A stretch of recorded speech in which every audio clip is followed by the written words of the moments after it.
After the gloss coating has been allowed to dry overnight, I am now ready to apply the decals supplied in the kit.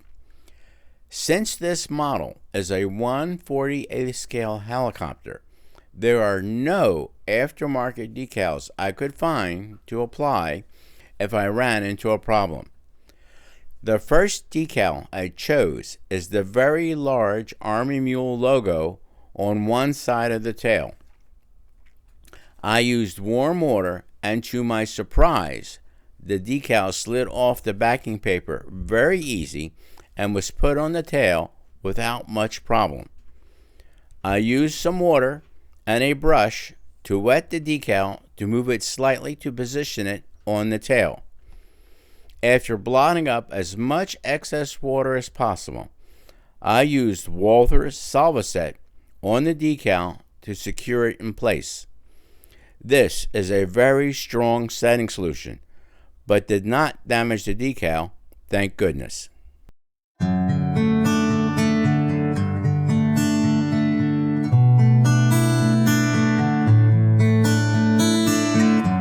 Next is the U.S. Air Force insignia and the helicopter number. The insignia was placed centered on a rivet line for alignment. It seems to work okay.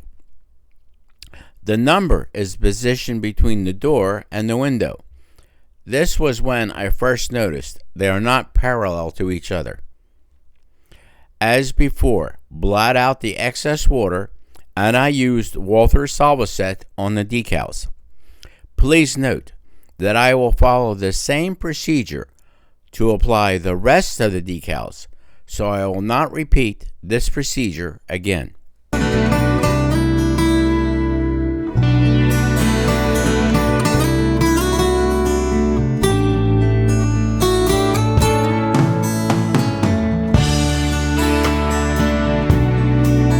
The red warning decal is applied next, positioned under the door.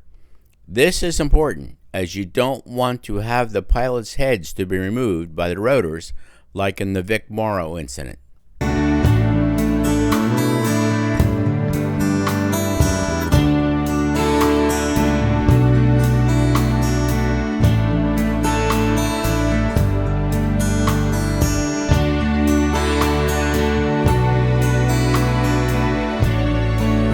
After about an hour to allow the decals to set on the one side, I am repeating the decal application on the other side of the helicopter. Note, I am using the Bulldog stand throughout all of the applications. The first decal to apply is the large Army Mule logo on the tail.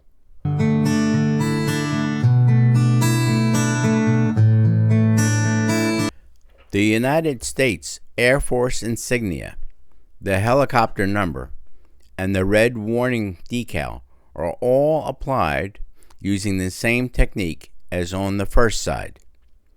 When I was applying the number on this side, I noted the rivet lines were not straight.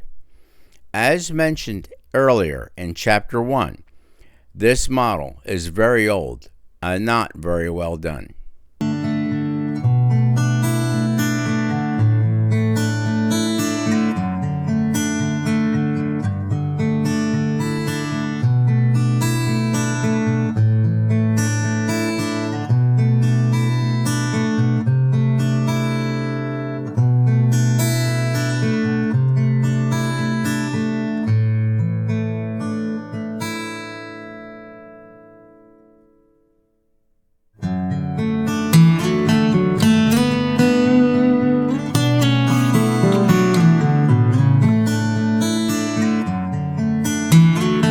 A smaller United States Air Force insignia is positioned on the top and the bottom of the helicopter, and I chose to center them on the seam of the two halves.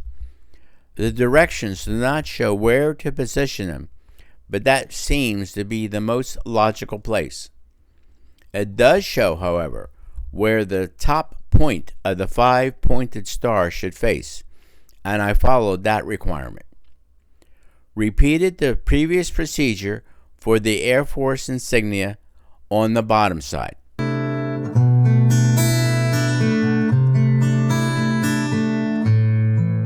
Gloss TCP-018 is being sprayed over the entire body to seal the decals in place.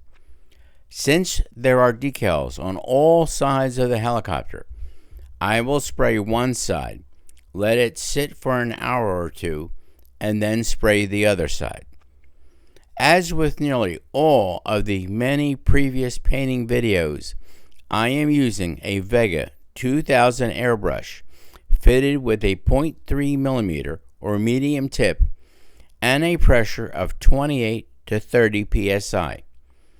Applied the gloss finish evenly from edge to edge and set the model aside overnight to dry thoroughly.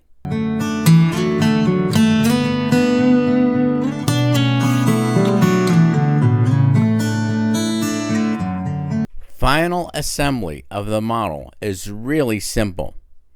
As noted in Chapter 1, there are not many parts to this model. The wheels are attached to the model. I test fitted the struts and cross brace to see how it goes together, and observed there is no need to use cement at all, as it stays together with tension. So I will leave it up to you whether to cement all of this assembly in place or just let tension hold everything here.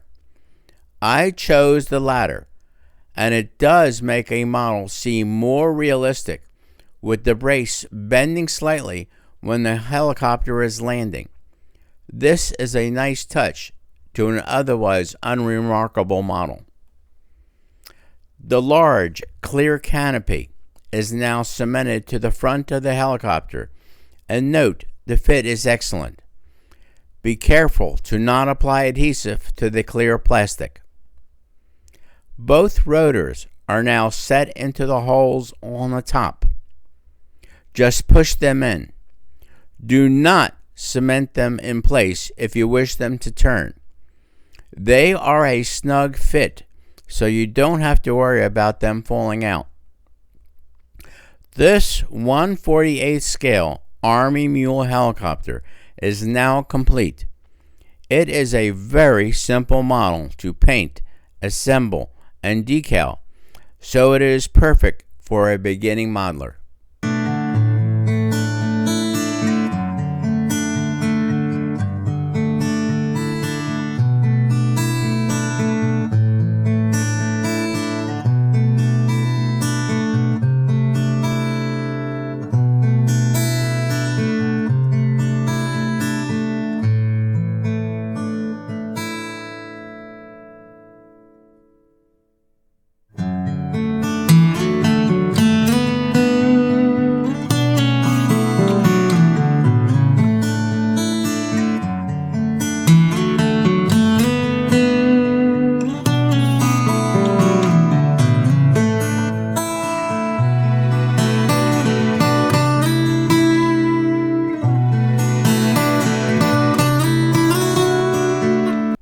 If you have any questions about techniques explored in this video, or general questions about this build, please post your questions in the comments section below.